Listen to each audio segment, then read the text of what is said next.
시청자 여러분 안녕하십니까. 지금부터 존슨의 안보정론을 시작하겠습니다. 여러분들 잘 아시다시피 어제 지금 이재명이가 지금 오부 요인들하고 오찬을 하는데 그 자리에서요 이재명 면전에서 조희대 대법원장이 직격탄을 날렸습니다. 사법제도 개혁 한마디로 얘기해서 이거 이렇게 하면 안 돼. 하나는 이제 국민의 뜻을 받들어야 되겠고 하나는 사법부 의견을 들어야 되겠고 그리고 기본의 30년 원칙은 지키고 그래서 이런 헌법상의 대원칙을 전제로 해서 이 사법부 개혁은 현재 민주당이 추진하는 사법개혁은 우연성이 강하기 때문에 안 된다. 이렇게 이제 제가 정리를 할 수 있어요. 누가 보더라도. 예.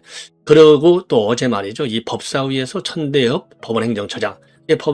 천대엽 법원행정처장의 말은 곧 조희대 대법원장의 말이나 똑같아요. 왜? 조희대 대법원장은 국회에 안 나가니까 법원행정처장이 가서 얘기를 하는 겁니다. 당의원이 사전에 조의를 하죠. 그리고 사후도 보고하죠. 그래서 법원행정처장은 통상적으로 대법원장의 최측근이 가서 앉아 있는 겁니다. 법원행정처장도 어제 법사위에서 강하게 반발했습니다. 특히 내란 전당대표부 법예국제. 예. 자, 당연히 사법행정위도 마찬가지. 이게 이제 세계가 제일 큰 덩어리가 되는 거예요. 이런 상황에서 판사들이 지금 부글부글 끓고 있는 거죠. 판사들의 난. 예. 이런 상황에서 지금 내일 전국 법원장 회의가 열리고 또 8일 날은 전국 법관 대표 회의가 열립니다. 당연히 이 사법개혁이 가장 뜨거운 감자가 될 수밖에 없는 것이죠. 자, 그래서 우리가 이런 조희대 대법원장 그리고 법원행정처 그리고 이제 이 일선 법원장들 의견 드러나거나 뻔한 거 아니겠어요? 이미 우려를 표명한 바 있지 않습니까? 예, 그래서 여기에 우리가 힘을 실어줘야 되지 않겠나 이렇게 생각이 들어서 관련 내용을 종합적으로 정리해드리고 그리고 어제 내란 이제 아주 이제 국민 주권의 날로 기념일로 하겠다는 거 아닙니까? 야, 이거 참 대단한 발상이에요. 아니 그렇게 좋은 머리를 좀 좋은 데로 좀 썼으면 좋겠어. 야, 국민 주권의 날 기념일로 만들었다는 머리를 정말 생산적인 국정 운영에 좀 썼으면 좋겠다라고 하는 것이 여러분들이나 저나 생각이 똑같으리라고 봐요. 예. 자, 이렇게 해서 어제 한마디로 이제 내란 세력들은 암세포기 때문에 끝까지 제거해야 된다. 요거 싹을 잘라내지 않으면 또 싹 튼다. 이런 얘기를 했거든요. 이거는 그들의 눈에는 그게 맞을 수 있어요. 제가 친한기를 비롯한 요 인간들 이건 암세포니까 제거해야지 이거 몸에 들여놓고 살아서는 절대 안 된다라고 저도 주장을 했지 않습니까? 같은 논리예요. 그러니까 그들의 노인들의 눈은 그게 맞아. 그러나 우리가 볼 때는 일단 국민들의 정서도 봐야 될 거 아니겠습니까? 예.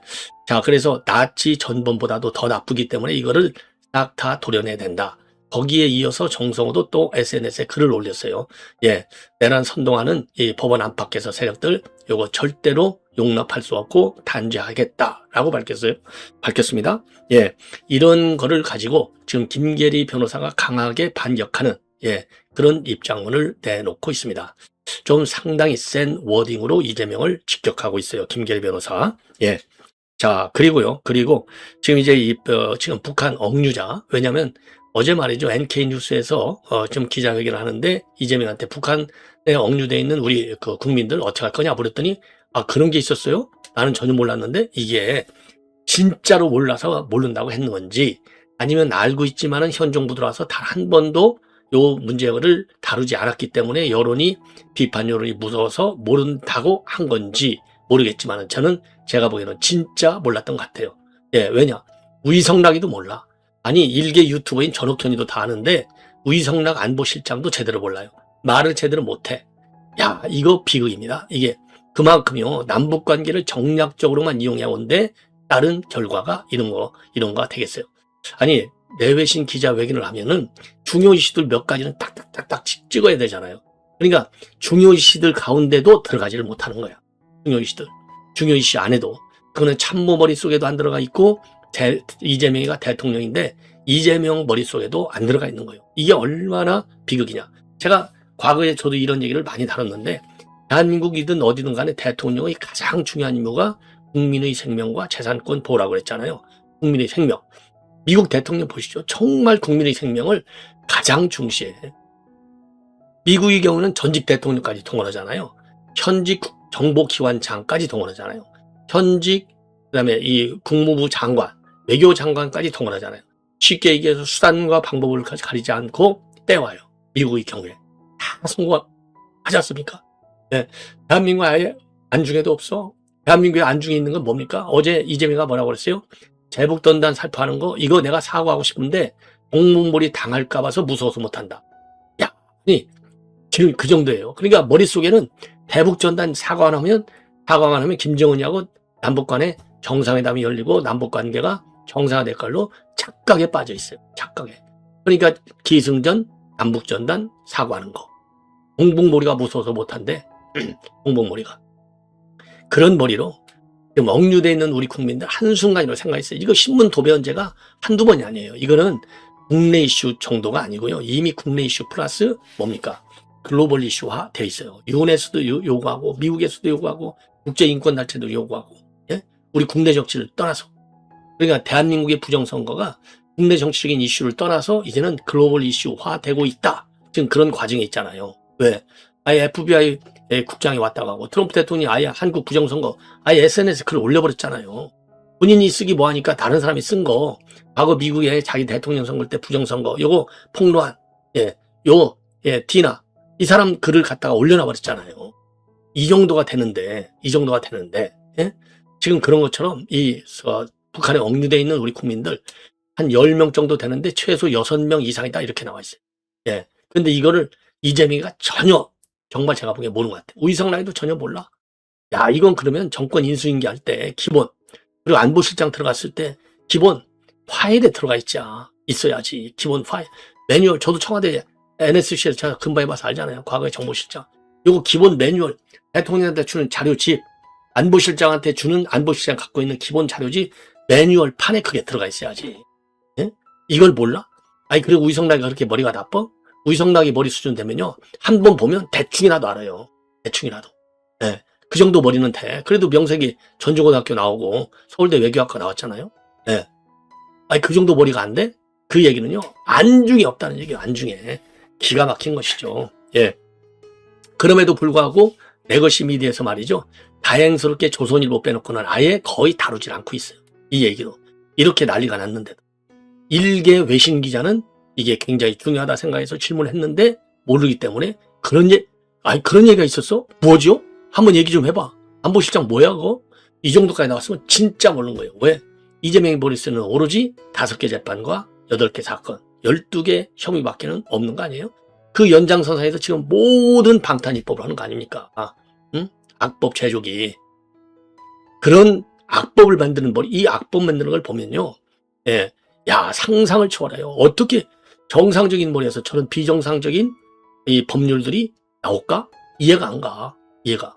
그러니까 오직해야 조희대 대법원장이 사실 점잖은 사람이에요. 대통령 면전에서 까놓고 얘기하겠어요. 이러시면 안 됩니다. 대통령님. 알으셨죠? 딱 이걸 깔았겠냐고요. 기가 막히죠. 자, 그래서 요 관련 내용들. 예. 그리고 이제 김현지 뉴스를 또 빼놓을 수 없네요. 김현지. 자, 김현지 뉴스는요. 지금 워낙 이게 오늘 모든 언론이 사설까지 싹 중앙일보만 빼놓고, 중앙일보 대단한 신문입니다. 예, 대단한 신문. 중앙일보만 김현지 사설을 빼고 조선일보, 동아일보, 문화일보, 그리고 제가 종종 여러분께 강조하는 아시아투데이까지도 전부 사설을 싣고 있어요. 그 잘난 중앙일보. 그래서 제가 회색신문이라고 그러잖아요. 회색신문. 예. 자, 그러면 말이죠. 우선 지금 이제 전국 법원장 회의가 5일날 오후에 열립니다. 자, 여기에서 지금 이제 민주당에서 밀어붙이고 있는 내란 전담대표부 설치, 법 왜곡죄, 사법행정위, 이런 문제에 관해서 지금 토론할 예정이고요. 이미 법원행정처에서 이메일로 관련 내용을 지금 연구해갖고 와라. 이렇게 지시를 했다고 합니다. 자, 그리고 전국법관 대표회의는 8일날 열려요. 이 전국법관 대표회에서 8일날 오전 10시 고양시 일산에 있는 사법연수원에서 정기회의를 연다. 온오프라인 병행 방식으로 열리는데 여기에서도 사법개혁 문제가 가장 중요한 것이죠. 사법행정과 법관 독립에 관해서 의견을 모을 예정이고 이번 회의에서는 사법제도 개선에 관한 재판제도 분과위원회 발의 안건 한 회하고요. 법관인사평가제도 변경에 관한 법관인사제도 분과위원회 발의 안건 1개가 각각 상정이 되어 있다고 합니다. 자, 그래서 이 재판제도 분과의 사법제도 개선 관련 내용은 총 3항으로 구성되어 있다고 그래요. 그래서 1항은 사법제도 개선에 관한 기본 입장, 2항은 제도 개선 과정에서 상고심 제도 개선과 사실심 강화 방안, 그리고 지금 법관인사제도 분과위에서는요, 지금 성급한 법관 평가제도의 변경 추진에 대한 우려 입장 표명. 당연히 우려스럽죠. 이거 뭐 이 법원 인사까지 포퓰리즘으로 가겠다는 거 아니겠습니까? 말도 안 되는 것이죠. 그래서 법관 대표 회의에서도 말이죠. 지금 현재 논의되고 있는 이 사법개혁안 여기에 관한 의견을 당연히 논의하죠. 그래서 관련해서 법원 행정처의 입장을 요청하고 있다고 합니다. 자, 그래서 이제 어제 이 법원 행정처장이 이 법사위에서 강하게 현 내란 재판부 설치 반대 의견을 표명했습니다. 그래서 87년 헌법안에서 누렸던 삼권 분립과 사법부 독립이 역사의 뒤안으로 사라질 수 있다. 역사의 뒤안으로 사라질 수 있다. 처분적 법률, 처분적 법률이라고 하는 것은 특정한 개인이나 사건을 대상하는 법을 처분적 법률이라고 하는데요. 처분적 법률이 원칙적으로 허용되지 않는 것처럼 처분적인 재판부 구성도 허용되도 않는다는 것이 선진사법의 기본 원칙이다. 저는 모든 판사를 믿습니다만 국민들이 볼 때 판사가 외부 구성원들에 의해 선정된다는 자체만으로 재판을 신뢰하지 않을 수 있다. 아주 옳은 얘기죠. 이걸 어떻게 우리가 신뢰할 수 있어요.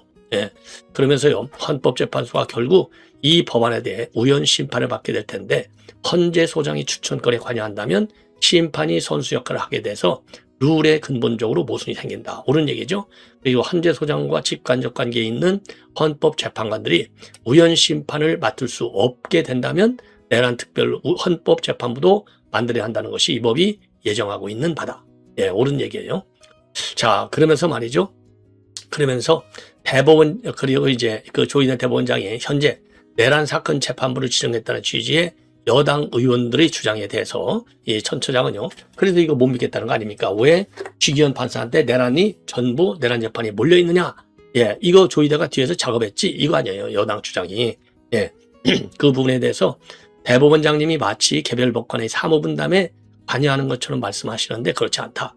2009년도 이른바 촛불 사건 배당으로 인해서 사법 파동이 벌어졌고 그때를 기점으로 중요한 사건에 대해 법원장이 지정하거나 임의 배당하는 제도가 없어지고 사무분담위원회에서 전적으로 법관들의 의사에 의해 법관을 지정하는 것이 모든 법원에 확립된 관행이 됐다. 이렇게 지금 입장을 내놨습니다. 그리고 참고적으로요, 조이대 대법원장도 충분한 논의를 거쳐서 신중하게 이루어져야 되겠다. 왜? 사법제도라고 하는 것은 국민의 권리 보호와 사회 질서 유지를 위한 중요한 기능을 수행하기 때문에 이렇게 어제 연전해서 얘기를 했습니다. 그러면서요, 사법부는 지난 비상계엄 직후에 그것이 반헌법적 행위임을 분명히 했고 개별 재판부가 오직 헌법과 법률에 따라서 신속하고 공정하게 재판할 것이라고 믿고 있다. 그리고 사법제도 개편은 국민을 위한 방향으로 이루어질 수 있도록 많은 관심을 가져달라. 여기에 대해서 지금 이재명이가 말 한마디 못했어요. 말 한마디 못했어. 망신당한 것이죠.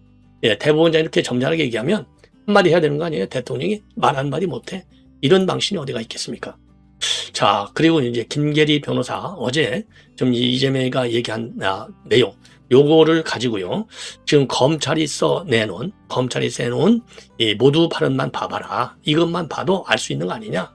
자, 윤 대통령이 작년 11월 24일 날 대통령 관저에서 미래 세대에 제대로 된 나라를 만들어주기 위해서는 특단의 대책이 필요하다. 그러니까 김영현 장관이 준비해 보겠습니다. 그리고 나서 계엄 선포문, 대국민 담화문, 보고록 이런 거를 11월 24일부터 12월 1일까지 준비했다는 겁니다. 이거는 윤 대통령의 이런 내용을 지금 이제 그러니까 이제 특검 측에서 이거를 가지고 있는 거예요. 검찰의 모두 진술 제1회 공판기일에 공개한 내용입니다. 그래서 윤석열 대통령이 비상계엄을 한 이유에 대한 내란 우물머리 사건 검찰 측 모두 진술 자료이다. 피고인 측 자료가 아니에요. 검찰이 만든 자료예요. 그래서 검찰의 진술에 의한다 하더라도 윤 대통령의 12.3 비상계엄은 민주당의 최대 전복 행위에 대하여 미래 세대에 제대로 된 나라를 만들어주기 위한 특단의 대책으로 내란 결단임이 확인된다. 내린 결단, 특단의 대책으로 내린 결단이에요. 즉 이대로 미래 세대에게 나라를 줄 수는 없다. 왜? 민주당의 체제 전복 행위 때문에 이거잖아요. 지금 조급한 이재명은 오늘 또 대국민 당화에서 12.3 계엄을 친위 쿠데타라고 버젓이 거짓말하며 국민들을 기만하는 작태를 이어가고 있다. 워딩이 셉니다. 빛의 혁명으로 태어난 국민주권정부? 그게 아니라 빛의 배급으로 매수한 참칭 민주정부겠지. 스스로 얼마나 자신이 없었으면 국제 무대에 서서도 때와 장소를 가리지 않고 친위 쿠데타를 되뇌이며 자신의 정통성을 인정받기 급급한 모양새가 짠할 지경이다. 법정에서 차차 진실이 드러나자 내란 전담대표부를 만든다며 국가의 기본 시스템을 흔드는 반헌법적인 무리수를 두고 있다. 중세 마녀 사냥을 하는 시대로의 회기인가?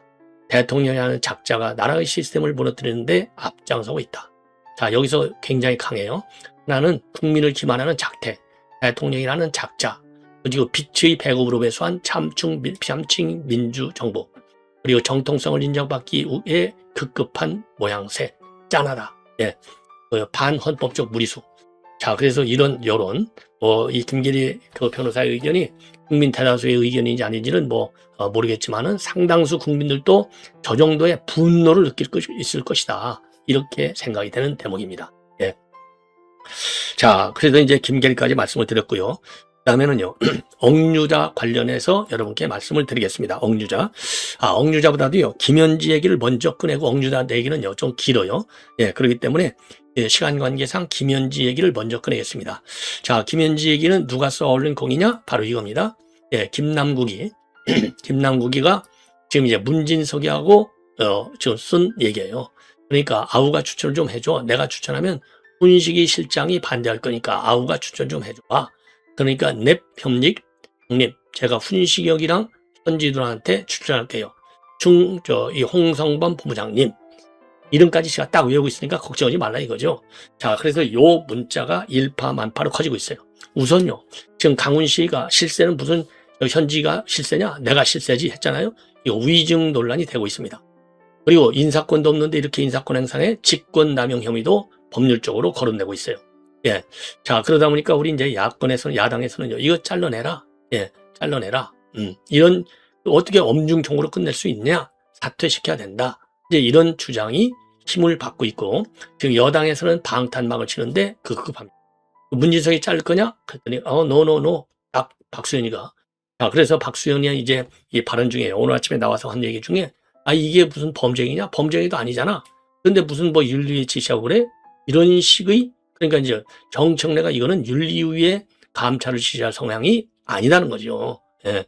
야, 이게 그냥 짜고 치는 고스톱이라고까지 볼 수는 없겠지만은 이건 해도 국민의 분노를 너무나 무시하는 것이 아니냐. 이런 지금 비판에 직면하고 있는 상황이 되겠습니다. 자, 그래서 김현지가 실세를 하는 거. 그 다음에 저 자리, 자동차 모빌리티 산업협회장 자리가 본래는요, 이게 자동차, 이 완성차 회사에서 돈을 내갖고 운영하는 순수 민간 단체인데 그쪽에 CEO들이 갔는데 최근 들어서는 산업부에서 1급 또는 차관들이 간다는 거예요. 연봉이 말이죠. 어느 신문에는 2억, 어느 신문에는 3억 된다는 거예요. 그러니까 어마어마한 것이죠. 예.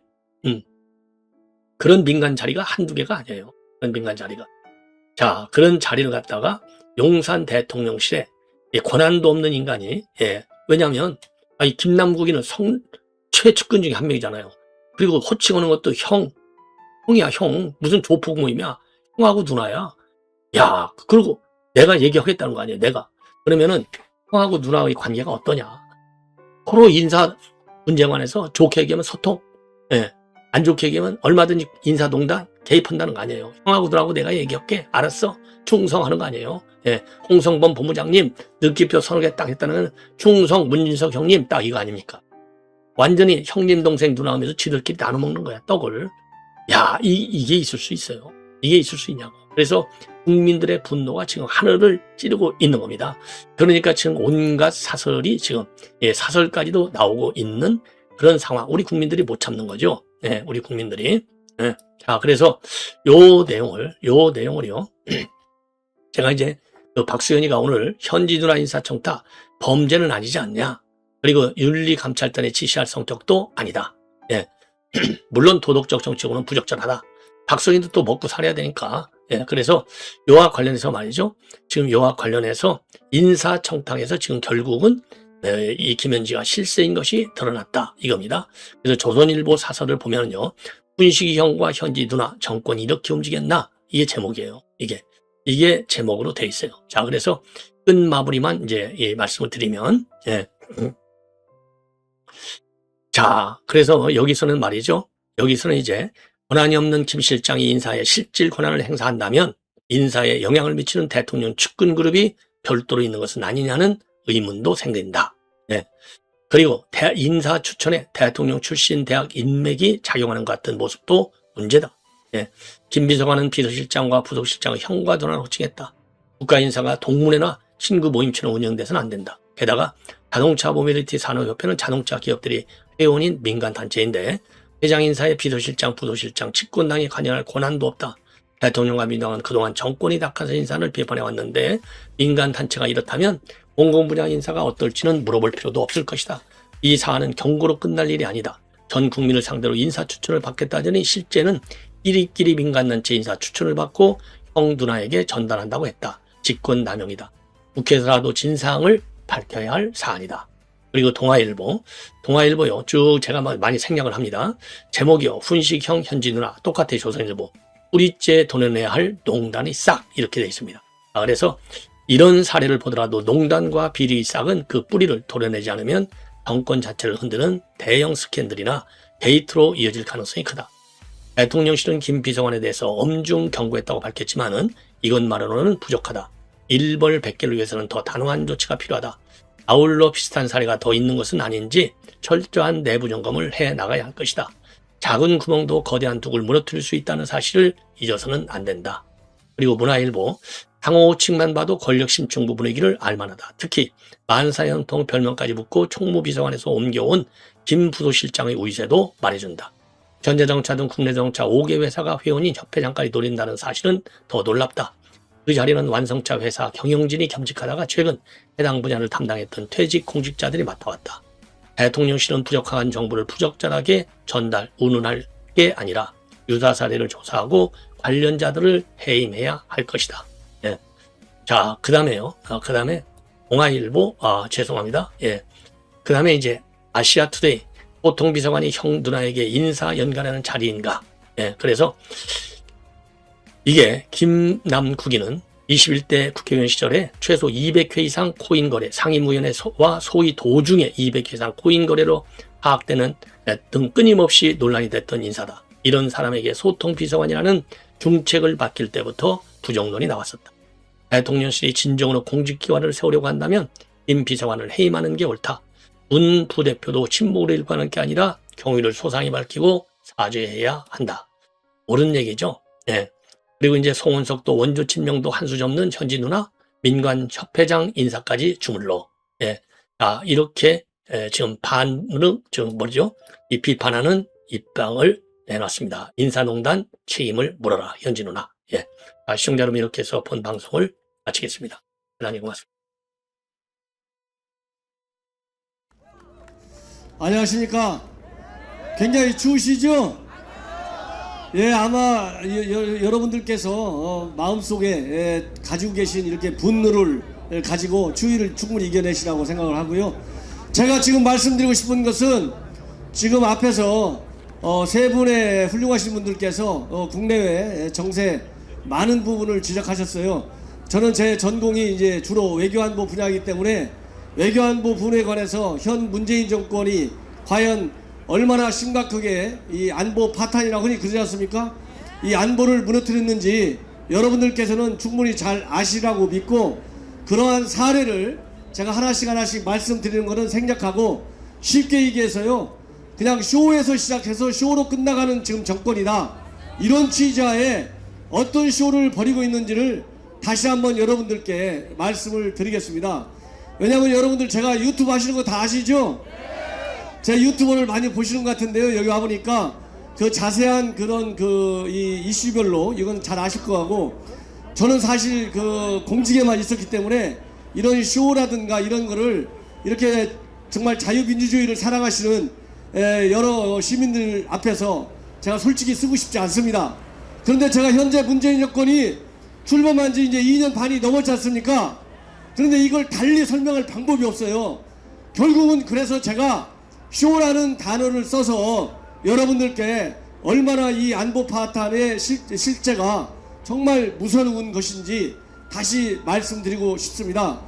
제가 보기에 문재인 정권이 지난 2년 반 이상 동안 이 외교안보 분야에서 말하자면 만들어낸 쇼, 크게 얘기하면 세 가지로 압축할 수 있다고 저는 생각합니다. 첫 번째는 여러분들 잘 아시죠? 비핵화. 아시죠? 비핵화는 한반도의 비핵화가 아니고 북한 김정은이가 가지고 있는 핵을 없애는 게 맞죠?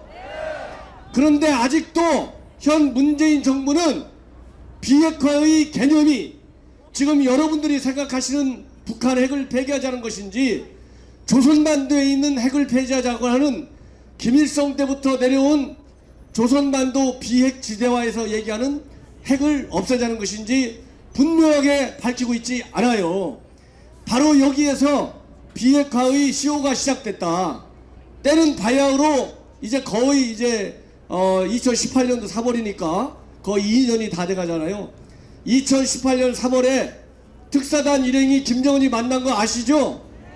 김정은이 앞에 가서 고개 쫙 아래로 내리고서 받아쓰기 온 거 여러분들 TV 통해서 다 보셨죠? 받아쓰기만 열심히 해왔지 김정은이가 정말 생각하는 게 뭔지에 관해서 연구를 제대로 안 했거나 했는데도 불구하고 김정은이의 진위를 제대로 우리 국민과 국제사회에 말하지 않았어요. 그것이 쇼의 시작입니다. 그래서 평양에 갔다 와가지고 미국과 일본 우리 우방국을 돌아다니면서 한바탕 흥분의 쇼로 몰아갔어요. 그래서 한 게 뭡니까? 2018년도에 정상회담 했죠?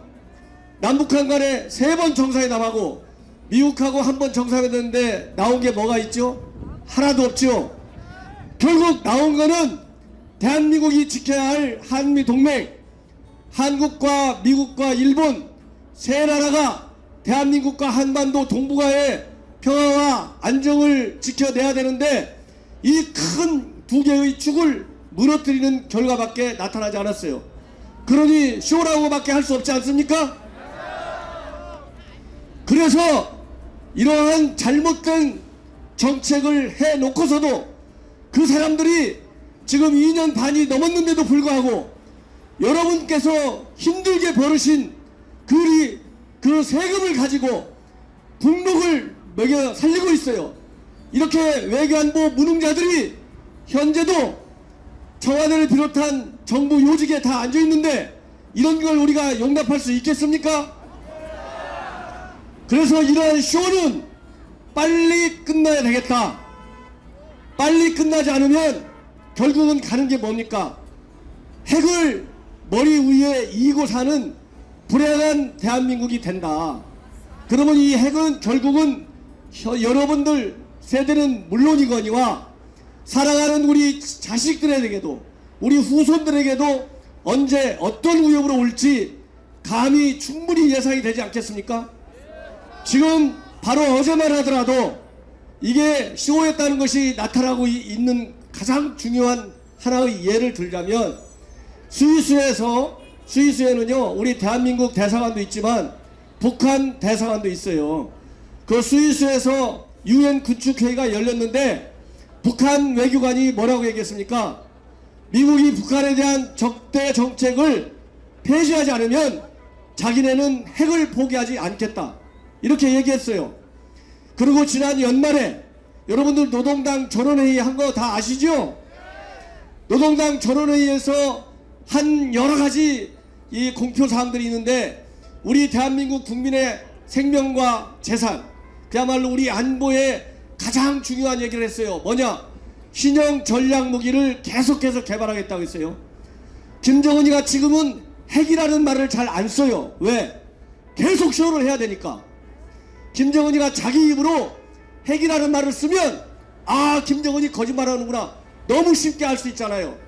그래서 핵이라는 말은 조용히 뒤에다 감춰놓고 앞에다가 전략무기라는 단어를 씁니다. 그래서 김정은이가 지난 연말에 노동당 전원회의에서 핵무기라는 말 대신에 신형 전략무기를 계속 개발하겠다. 이게 바로 핵무기 고도화 작업을 계속하겠다는 말이에요. 그러니까 핵무기 하면 우리 한국에 대해서 쏘는 거는 이미 다 가지고 있는데 미국 본토에 날릴 수 있는 핵무기가 0.1%가 모자라요.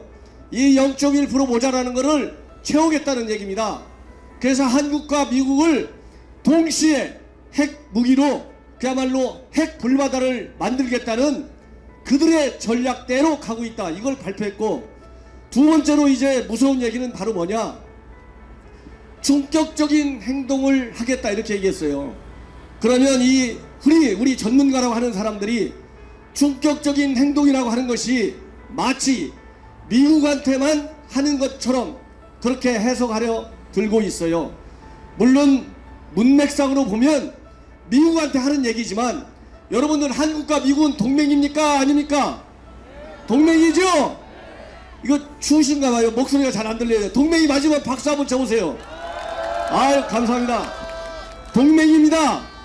미국에게 위협이 되는 전략 무기는 결국 한국에 대해서도 위협이 되는 거예요. 동맹이라고 하는 것은 나를 때리면 너도 때린다. 그래서 미국에 대한 핵무기 위협은 한국에 대한 핵무기 위협이고, 한국에 대한 핵무기 위협은 미국에 대한 핵무기 위협도 동시에 되는 겁니다. 그래서 겉으로는 미국을 위협하는 것 같은 발언이지만 한국도 당연히 해당되는데, 우리 국내에서는 이 말이 마치 미국한테만 하는 위협인 것처럼 잘못 이해하고, 현 문재인 정부가 이런 거에 대해서 말 한마디 안 하는 것도 그냥 넘어가려고 하는데, 그냥 넘어가서 되겠습니까? 안 되는 것이죠. 바로 김정은이가 이런 걸 노려가지고 충격적인 행동을 하겠다 이러고 있어요. 그리고 이 대목에서 또 한 가지 우리가 간과해서 안 되는 점은, 지금 김정은이가 문재인 정권을 대화 상대로 인정합니까? 안 하지요? 왜 그렇습니까? 상대할 만한 능력과 자격이 없는 거가 다 들통이 났지요? 김정은이가 시키는 대로 다 속아 넘어가고 있죠? 그러니까 아예 상대할 자격도 없는 그런 정권으로 김정은이는 보고 있고, 그렇게 실제적으로 김정은이는 계속해서 주장해 대고 있는데, 이렇게 김정은이가 현 정권을 무시하고 있는데도 불구하고 현 정권은 말 한마디 못하고 있죠? 이런 정권 우리가 그냥 둬서는 안 되겠죠? 그래서 우리 애국 시민들이 하나가 돼가지고 김정은이가 계속해서 지금 벌이고 있는 비핵화의 쇼를 반드시 막아내야 됩니다. 맞으면 박수 한번 쳐주시죠. 자, 두 번째는요, 이제 비핵화 쇼 하다가 2년 됐는데 이제 비핵화 쇼에 속았다는 거 다 전 세계가 알죠? 대한민국의 진보 계층만 몰라요. 맞습니까? 이러니까 이제 비핵화 쇼 가지고 말하자면 현 정권이 이 실패한 국정을 덮을 수가 있어요, 없어요? 못 덮죠? 그러니까 다시 꺼내드는 쇼가 뭐냐? 관광쇼예요. 여러분들 지금 한가롭게 금강산 관광할 때입니까? 지금 우리 민생경제가 파탄이 나가지고 정말 곳곳에 다녀보면 문 닫은 점포가 하나둘이 아니고 정말 좋은 일자리를 찾지 못해서 이리저리 헤매고 돌아다니는 20대 30대의 청년이 하나 둘이 아닌데 지금 금강산 관광할 때입니까? 우리 대한민국 국민 한 명의 생명은 5천만의 생명과 같지요. 이미 2008년도에 박광자 씨가 금강산에 관광하러 갔다가 불행한 변을 당한 거 다 아시죠? 그럼에도 불구하고 지금 유엔 제재에 걸리네 안 걸리네 한가롭게 따질 때입니까? 지금 유엔 제재 결의안 한 구절에 금강산 관광이 해당이 된다 안 된다 이렇게 여유롭게 따질 때예요? 아니죠? 지금 문제는 뭐냐? 국제사회가 이제 쇼하는 걸 보니까 김정은이를 그대로 둬서는 안 되겠다. 더 제재를, 경제 제재는 경제 제재대로, 또 군사적인 압박과 위협은 위협대로 가면서 김정은이가 반드시 시간이 걸리더라도 핵을 폐기하도록 만들어야 되는데, 이러는 와중에 지금 대한민국 정부가 금강산 각자 알아서 가는 거는 괜찮아, 이거 용서할 수 있어요? 이렇게 관광하면 지금 우리 대한민국이 이렇게 어려운데 해외 옛날에 이 문재인 정부가 들어서기 전에 다녔던 관광하면서 해외에서 우리 국민이 대한민국 국민이기에 느끼는 그야말로 우리가 국존심이라고 하죠. 국존심. 대한민국 국민으로서의 명예와 자긍심 대단한데 여러분들 해외 나갔다 오셨지만 최근에 해외 나가면 자신 있습니까? 없지요. 그런데 그런 불행한 지금 현실을 외면하고 겨우 생각한다는 게 금강산 관광했다.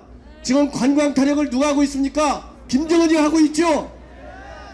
김정은이가 관광 타령 해가지고 지금 돈줄이 딱 막히니까 그 출구를 찾느냐고 금강산 이 갈마지구 원산지구 이런 관광지를 개발해갖고 외국 사람들 불러들이려고 하는데 잘 안 와요.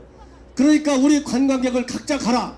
그러면 신변안전 아까 말씀드린 대로 10여 년 전에 박왕자 씨 사건이 났는데 어떻게 할 거냐. 그러니까 여러분들 언론 보셨어요? 북한에 우리 국민들을 데리고 가는 관광 여행사에서 현지 안대원들이 조심해라 이렇게 얘기하면 된답니다. 이거 말이 됩니까?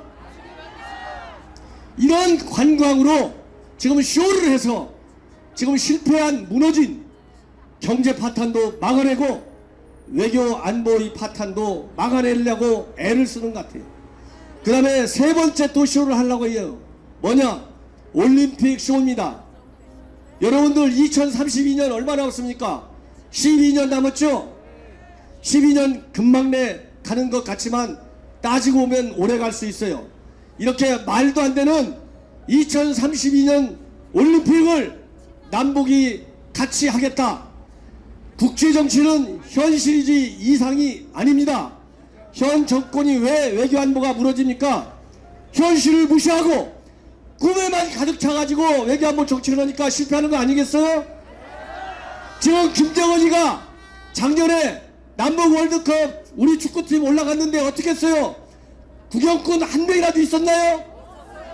전 세계 월드컵 역사에 새로운 신기록을 만들어낸 김정은인데, 그리고 이번 여름에 도쿄올림픽 단일팀 구성하자는데 김정은이가 응할 것 같습니까? 그리고 김정은이가 아까도 말씀드렸지만 핵을 포기하냐고요? 안 하지요? 그리고 김정은이 경제가 지금 최근 몇 년간 마이너스 4%, 5%, 마이너스 3% 계속 빠지고 있어요.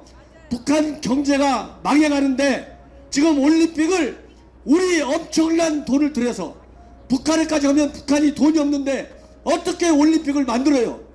국제사회 신뢰도 없고. 그러면 누구 돈으로 올림픽 도와줘야 되겠어요? 결국은 여러분들이 낸 세금, 남북협력기금 각종 이름을 붙여갖고 돈을 만들어갖고 도와줘야 됩니다. 그런 올림픽을 하겠다는데 우리가 받아들일 수 있습니까? 자, 비핵화 평화쇼 안 되는 거 이제 다 확인됐죠? 관광도 해서는 안 된다. 미국이 뭐라고 그랬어요? 그거 함부로 건들지 마. 비핵화하고 관광이든 도로 철도든 같이 가야 돼. 속도 너무 내지 마라. 똑바로 해라 얘기했죠? 지금 미국이 대국이기 때문에 우리가 미국을 따르고 미국의 외교 결정을 존중해야 되는 게 아닙니다. 한미 동맹이라는 틀도 있지만 김정은이의 잘못된 대남 적화 전략, 그 수단으로 핵과 미사일을 쓸 수 있는데 그것을 막아낼 수 있는 외교력과 군사력, 경제 능력을 갖고 있는 나라는 이 세상에서 미국이 제일 센 나라요. 그래서 우리가 미국과 공조를 해야 되는데 이런 얘기를 한 해리스 대사를 조선 총독이다 이거 용납할 수 있어요? 동맹을 깨자는 얘기인데 동맹 깨지기를 바라는 사람이 누굽니까? 김정은이잖아요. 이래서 올림픽, 관광, 비핵화 3종 지금 쇼를 하고 있는데 제가 보기에는 절대 성공하지 못합니다. 그리고 성공하지 못하는 것이 확실하기 때문에 현 문재인 정부가 갖고 있는 외교안보 정책의 뿌리서부터 완전히 바꿔내도록 우리 애국 세력 여러분들이 모두 하나가 돼서 뭉쳐서 계속해서 우리 장기표 대표님 같이 이런 집회를 통해서라도 압박을 가해야 된다고 생각합니다. 동의하십니까? 그래서 제가 이 자리에 섰습니다. 그래서 제가 달리 많이 얘기하고 싶은데요. 선관위에서 선거 얘기하면 저 잡아간대요. 그래서 절대 선거에 위반되면 되는 일이 돼서는 안 되기 때문에 이렇게 원론적으로만 제가 말씀을 드리고, 앞으로도 우리 장기표 대표님이 이렇게 집회하시는 이 행사를 통해서 국정 전반에서 어떤 실패가 있는지 여러분들께서 제대로 비판하고 견제해야 우리 후손들이 아름다운 나라에서 살 수 있다. 이런 말씀을 드리면서 제 연설을 마치도록 하겠습니다. 대단히 감사합니다.